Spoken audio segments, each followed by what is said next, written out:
Hello friends, कैसे हो आप सब। आपने मेरी पिछली वीडियो को लाइक किया, उसके लिए बहुत बहुत धन्यवाद।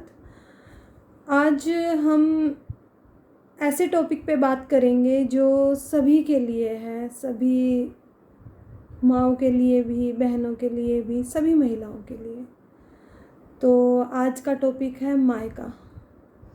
अब मायका शब्द सुनते ही सब महिलाओं के मन में अब अपना घर याद आ गया होगा कि हाँ, हम लोग अपने घर में कैसे रहते थे।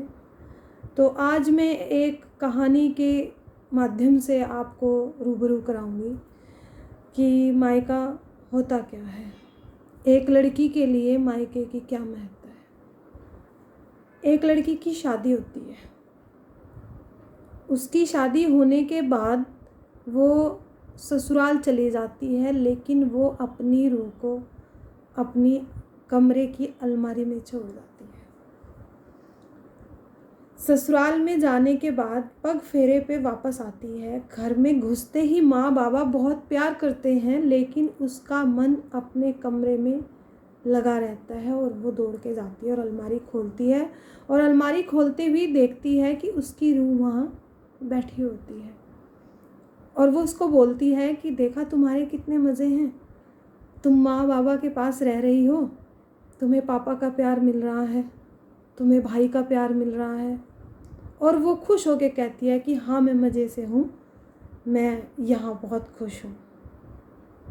तो वो ये बात सुन के वापस आ जाती है और अपनी माँ से बात करती है और वापस ससुराल चली जाती है। इस बार वो 2 महीने बाद वापस आती है। वापस आते ही अपनी माँ से कहती है कि माँ, चाय बना लो, मैं अभी आई।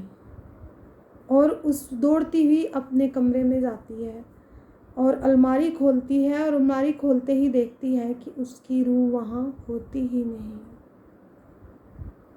वो थोड़ा गुस्से में आती है, लेकिन जैसे ही पीछे मुड़ के देखती है तो उसकी रूह उसको पलंग पे बैठी नज़र आती है। और वो कहती है कि मेरा अलमारी का सामान कहाँ गया, मेरे कपड़े कहाँ गए। तो वो कहती है, कपड़े माँ ने दे दिए, क्योंकि अब तुम्हें उनकी ज़रूरत नहीं है। तुम्हारे सर्टिफिकेट रखे हैं, इन्हें जाते हुए ले जाना। वो ये बोलती है। लड़की उसकी तरफ ना देखते हुए नीचे जाती है और अपनी माँ से गुस्से में बोलती है। फिर अपने आप को थामते हुए बोलती है कि माँ, मेरे कपड़े कहाँ गए, मेरे अलमारी का सारा सामान कहाँ गया। माँ कहती है, बेटा, जगह कम पड़ रही थी तो हमने तुम्हारे पुराने कपड़े दे दिए और सामान दे दिया, अब तुम्हें उनकी क्या ज़रूरत। बेटी सोचती है और कुछ दिन रुकती है और फिर ससुराल चली जाती है। इस बार ससुराल से वापस मायके आती है कुछ टाइम बाद, तो दरवाजे पे खड़ी होती है और देखती है वही घर है, वही आंगन है, वही सब कुछ है। माँ बाबा को प्रणाम करती है और अंदर जाती है। जैसे ही अपना सामान उठा के ऊपर की ओर चलती है, तभी माँ बोलती है, बेटा, कहाँ जा रहे हो। वो बोलती है, अपने कमरे में अपना सामान लेके जा रही हूँ। माँ कहती है, अब सामान वहाँ मत लेके जा, यही नीचे दूसरे कमरे में रख दे। ऊपर भाई का सामान रख दिया है, कमरे में जगह नहीं थी नीचे, तो हमने सामान ऊपर भिजवा दिया। लड़की तिल मिला जाती है और सोचती है, ना माँ से कुछ कहती है, ना बाबा से कुछ कहती है। सोचती है, फिर मेरी रूह कहाँ गई। जैसे ही ऊपर सीढ़ियाँ चढ़ती है, देखती क्या है कि रूह तो दहलीज के पे बैठी है और बोलती है कि मुझे इस बार अपने साथ लेके जाना, जाते हुए मुझे यहाँ छोड़कर मत जाना।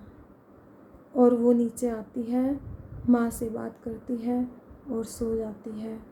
फिर धीरे से चुपके से अपनी अटैची खोलती है और कोने में अपनी रूह को रखते हुए खूब रोती है और मन ही मन सोचती है कि क्या मायका तभी तक था जब तक मैं बेटी थी, बहू बनते ही मेरा मायका छूट गया। और वो चुपचाप अपने ससुराल चली जाती है। तो मैं इस कहानी के माध्यम से सिर्फ यही कहना चाहती हूँ सभी लड़कियों को कि मायका तब तक ही रहता है जब तक आप बेटी हो। बहू बनने के बाद मायका आपका नहीं रहता। तब लड़की अपने मायके में एक मेहमान के रूप में जाती है और मेहमान के तरीके से ही वहाँ दिन गुजार के वापस आ जाती है। अब इस बात को मैं यही ख़त्म करते हुए यही कहना चाहूँगी कि अगर आप लोगों को भी अपने मायके की याद आती है, मेरी इस कहानी को सुनने के बाद अगर किसी को भी दिल को किसी के दिल को इसने छुआ हो तो प्लीज़ कमेंट बॉक्स में मुझे ज़रूर बताएं आपको ये कहानी कैसी लगी। आपका बहुत बहुत धन्यवाद। Thank you.